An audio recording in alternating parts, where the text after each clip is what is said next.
ভেটাগুড়িতে গঙ্গাজল ছিটিয়ে বিজেপির পাল্টা মিছিল আয়োজিত হল।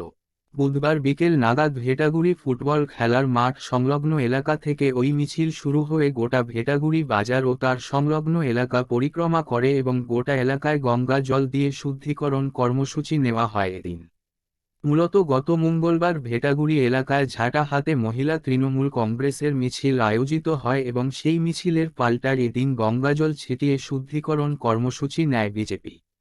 এদিনের মিছিলে নেতৃত্ব দেন বিজেপির কোচবিহার জেলা সহ সভাপতি দীপা চক্রবর্তী সহ জেলা বিজেপি এবং ভেটাগুড়ির বিজেপি নেতৃত্বরা। প্রচুর মহিলা কর্মী সমর্থকদের উপস্থিতিতে এদিন বিজেপির ওই কর্মসূচি সংঘটিত হয় সেখানে। স্বাভাবিকভাবেই গত বেশ কয়েকদিন ধরে মিছিল পাল্টা মিছিলে কার্যত সরগরম ভেটাগুড়ির রাজনীতি। আপনারা জানেন অশান্ত ভেটাগুড়ি 2023-এ পঞ্চায়েত নির্বাচনে জয়ী হয়েছে বিজেপি। তারপর থেকে ভেটাগুড়ির বুকে একটা বোম বন্দুকের আওয়াজ কেউ শোনেনি। যেহেতু বিজেপি গ্রাম পঞ্চায়েত পেয়েছে, তাই সাধারণ জনগণ খুব সুন্দরভাবে ভেটাগুড়িতে বাস করছে। এবার উদয়ন গুহর পূর্ব পরিকল্পিত সমস্ত পরিকল্পনা থাকে। উনি কী করলেন?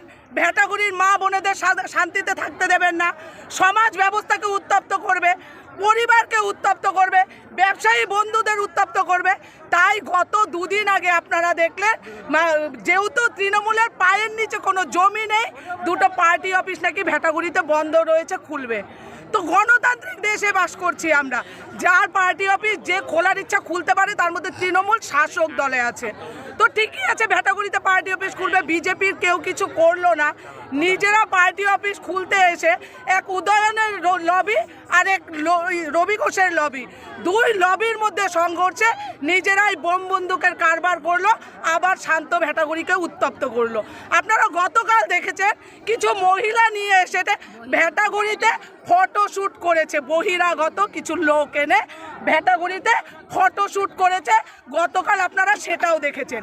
কিন্তু ভেটাগুড়িবাসী বিজেপিকে বলছে বিজেপি যেন ভেটাগুড়ির পাশে থাকে। তাই আজকে সাধারণ জনগণের আহ্বানে বিজেপির মহিলা মোর্চা ভেটাগুড়ির রাজপথে নেমেছে। শান্ত ভেটাগুড়িকে আমরা শান্ত রাখবো, এই কথা দিচ্ছি জনগণকে।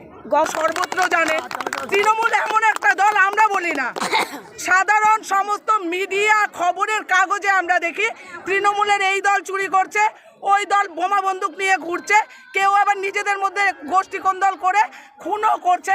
তো এমন একটা দলের থেকে বা কোম্পানির থেকে আমাদের রক্ষা পেতে যদি হয়, তাহলে আমাদের নিজ ধর্ম অনুযায়ী কিছু কর্মকাণ্ড থাকে, সেই কর্মকাণ্ডও আমরা করেছি ভেটাগুড়িতে।